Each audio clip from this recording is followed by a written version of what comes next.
The silent partner, can you talk a little bit about who the silent partner is and why that's an important concept? Oh, the silent partner, yes.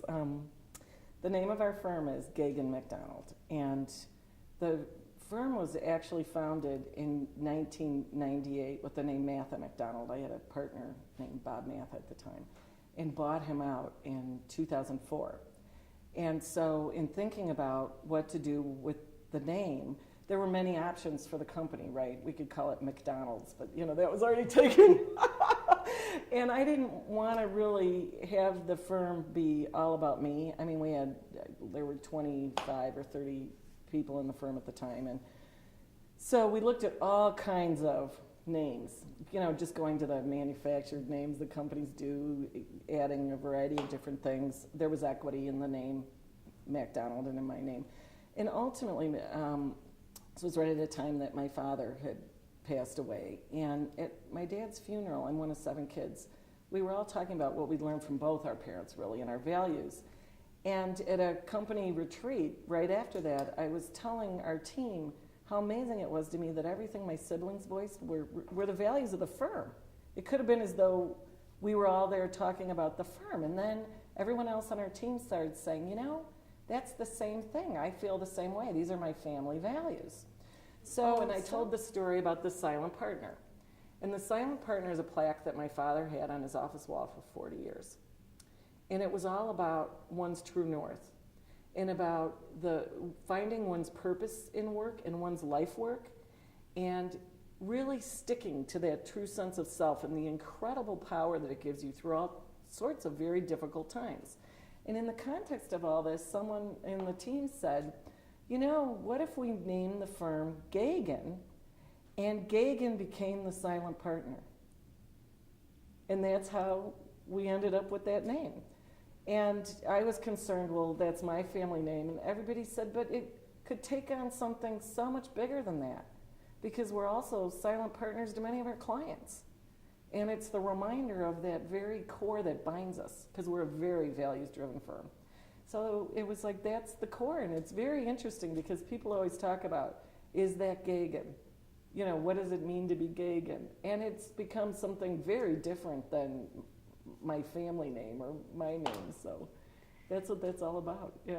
Can you talk a little bit about what you mean when you say we're a very values-driven firm? Yeah. We started the firm to change the world, one dysfunctional company at a time. And I'm always sort of careful about that word dysfunctional because it sounds kind of snarky. But in reality, it was meant to really acknowledge the fact that for all of us who've worked in many corporations, they're tough places. And there are a lot of dysfunctions, just like our families, right? Every family has its dysfunctions. Every company has its dysfunctions. You learn to love them. You learn to work with them. And you learn to apply them to something better. How do you take what are your dysfunctions and apply them to the good for the world?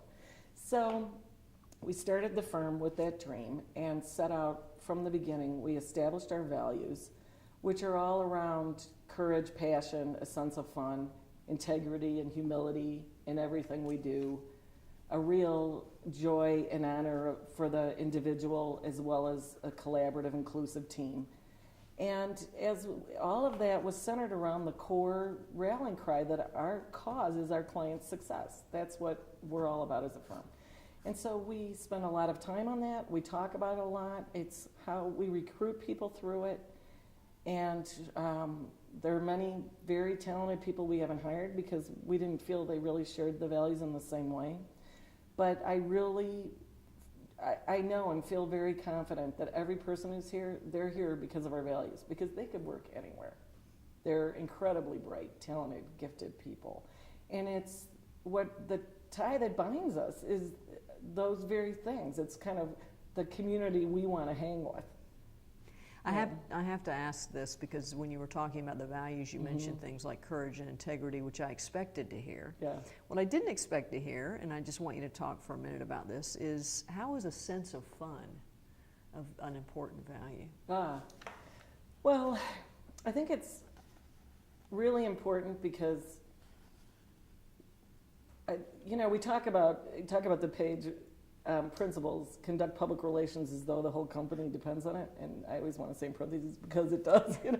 Well, that's a serious calling, right? And that's a lot of work and something one shouldn't take lightly. In the same sense, a lot of what we do is very exhausting work. A lot of what we do is working with organizations that are going through tough times and people who are working day and night under, extraordinary conditions, trying to balance their family, trying to turn around a company or, deal with some difficult issue. And for us, we should show up and bring energy to them, not deplete them. And we should show up in a way that always bears in mind how critical the mission is, but not take ourselves so seriously that we grind everybody into the floor. And that's a really important distinction for us and something we spend a lot of time on, because as consultants, the worst thing to do is to swoop in and drown everybody or just, really exhaust them. And that can happen a lot. It's very easy to go in and go, oh, you should be doing this, or you should do that, or isn't this terrible, or I just really believe that that's totally wrong. And so we've always looked and said, if you can't have fun along the way and keep a sense of humor, then why are we doing this?